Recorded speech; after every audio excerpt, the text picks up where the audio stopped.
కన్యారాశి వారికి కానీ చూసుకున్నప్పుడు ఇక్కడ వీళ్ళకి చతుర్థ సప్తమాధిపతి అయిన గురువు వీళ్ళకి అలాగే దశమంలోనూ దాని తర్వాత ఏకాదశ స్థానంలోనూ సంచారం చేయడం అనేది జరుగుతుంది. ఇప్పుడు దశమ స్థానంలో ఉన్న గురువు తర్వాత మనకి అక్టోబర్ 18 నుండి కూడా ఈయన మనకి కర్కాటక రాశిలో సంచారం చేస్తూ ఇంచుమించు 50 రోజులు ఆయన అందులో ఉండే తర్వాత మళ్ళీ మనకి మిథున రాశిలోకి సంచారం అనేది జరుగుతోంది.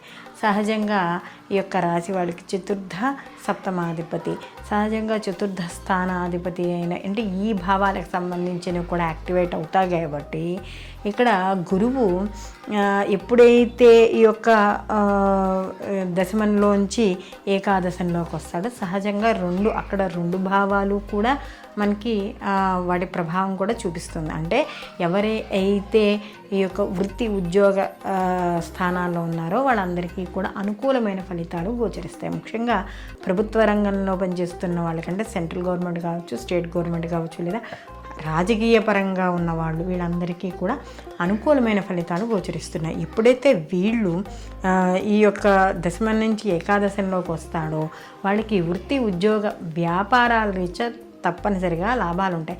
ఎక్కడో ఇన్వెస్ట్మెంట్ చేస్తారు, ఎప్పుడో ఇన్వెస్ట్మెంట్ చేసినవి ఉంటాయి డబ్బులు, అవి అప్పటికప్పుడు రేటు రాకపోయే ఉండొచ్చు, కానీ ఇప్పుడు రేట్లు పెరుగుతాయి. అలాగే ఏమైనా స్థిరాస్తులు కొనుగోలు చేసి ఉంటే అవి అమ్మాలనుకుంటే కొన్న రేటు కన్నా ఎక్కువ రేటు పలకడం, అంటే లాభాలు మాత్రం ఖచ్చితంగా ఇక్కడ కనపడతాయి. ఎందుకంటే గురువు లాభస్థానంలో ఉచ్చక్షేత్రంలో ఉంటాడు కాబట్టి ఖచ్చితంగా ఇక్కడ శుభ ఫలితాలను పొందడం అనేది జరుగుతుంది. అలాగే గృహానికి సంబంధించిన వస్తువులు కానీ అలాగే తల్లి ఆరోగ్య విషయాల్లో అనుకూలంగా ఉండడము, ప్రాథమిక విద్య ఎవరైతే చదువుతున్నారో వాళ్ళందరికీ అనుకూలంగా ఉండడం, అలాగే వాహన సౌఖ్యం అంటే ఇక్కడ కారు కానీ లేకపోతే బైక్ కానీ ఏవైనా వాహనాలు కొనుగోలు చేయాలనుకోవడం, కాస్త దగ్గర ప్రయాణాలు చేస్తూ ఉండడము, ఇలాంటివన్నీ కూడా చోటు చేసుకుంటాయి. అలాగే ముఖ్యంగా ఇక్కడ భార్యాభర్తల విషయాల్లో వాటిలో కూడా అనుకూలత ఉంటుంది.